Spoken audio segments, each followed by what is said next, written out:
Hey guys, so today I'm here with the Rugged Ridge Rearview Mirror Kit fitting all 1987 and newer Jeep Wranglers. So this is going to be for that Jeep owner who's looking to do a little bit of interior restoration, or they're looking to replace a damaged or worn out rearview mirror with something that's going to hold up for a very long time. Now obviously mirrors on your Wrangler are one of those important safety features to have, so having something that's going to hold up and function is very important. So this option by Rugged Ridge is going to do just that by replicating the OE construction as well as the OE function at a very affordable price point, making this the perfect resto mod or the perfect replacement mod. So this is going to be made of the same plastic material that your OE rear view mirror is going to be made of. You're going to have a stainless steel button or attachment point up at the windshield, very similar to the OE construction. And you also are getting adhesive primer and the adhesive to make sure that this sticks to the windshield and lasts a very long time. Now what I also really like about this is that it's going to keep the OE night shift function. So all you have to do is pull down this tab, and that's going to reduce any brightness or any glare from any headlights or high beams that are behind you, making sure that you stay safe and you can see on the road at night. So like I mentioned before, this is going to be a very affordable resto mod at roughly $35, and this is going to be your only choice on the page right now for a rear view mirror kit. However, I think that it is definitely worth that price point. You're getting all the OE features, you're getting the OE construction, you're getting that night shift feature, and you are getting everything that you need to install this on your Wrangler. So overall, I think that price point is really worth it. And speaking of that install, it's going to be very easy to do. Install is going to be a 1 out of 3 wrenches on the difficulty meter. Now, because you have to wait about 30 minutes for the adhesion process before you can mount up your mirror, I would say it's probably going to take you about an hour with some very basic hand tools. So speaking of the install, let's jump into that now. The tools that I used for my install were a dry erase marker, 1/4 inch drive ratchet, a razor blade, a 3-inch 1/4 inch drive extension, and a T20 torque socket.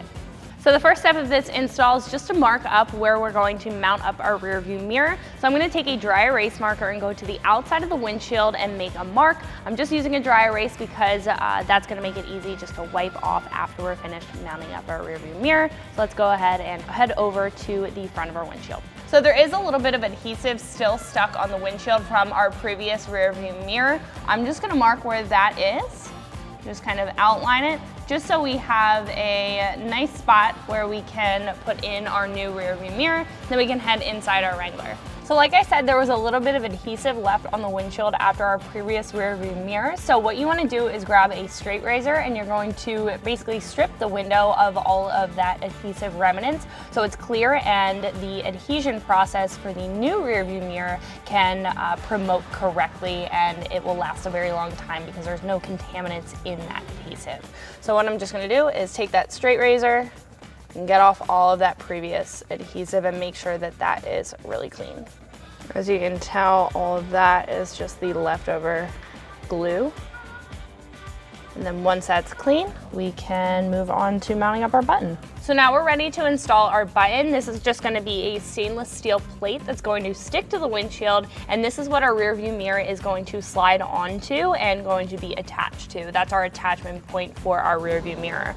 So this is going to have a rounded edge up at the top and a flat bottom. You want to make sure that the flat surface is going to be the one that's facing the windshield, and then you have some ridges on the back there. That's going to be on the inside of that rear view mirror part. So you want to make sure that this rounded top is facing upward, the tapered sides are facing down, and then we can take the cardboard piece off of the primer accelerator.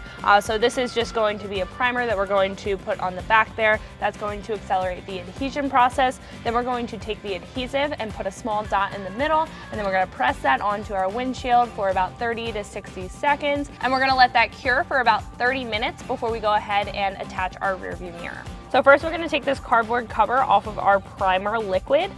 This is just going to be an outer tube and an inner tube. And then there's a little cotton swab down at the bottom that's going to make sure that this liquid rubs onto our button here. But we do have to crack it first.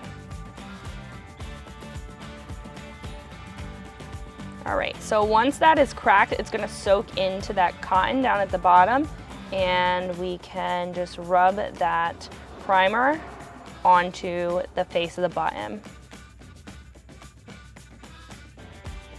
So once that is primed, very well, then we can put this back in here, put that to the side, grab our adhesion. Now we don't need a lot of this, we just need a dot right in the center because when we press it on, it's gonna spread out to the outer edges.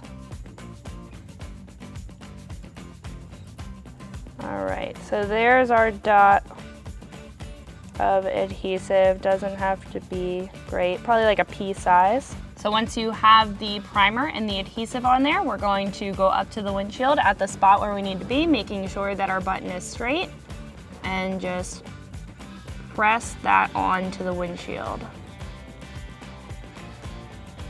So our next step is to slide the rear view mirror onto our button there, and then we can take a T20 Torx bit. I'm using a Torx socket and an extension and a 1/4 inch drive ratchet, and we're going to tighten down that set screw.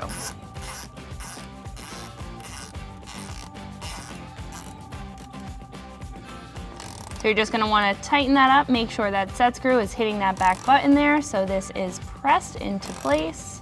So you don't wanna over tighten it, you just wanna make sure that that set screw is pushing up against that button, so this is sturdy and in place. And then after you're done that, then you're all set to go. So that's gonna wrap it up for my quick review and install. Make sure you like and subscribe, guys, and for more videos and products like this, always keep it right here at ExtremeTerrain.com.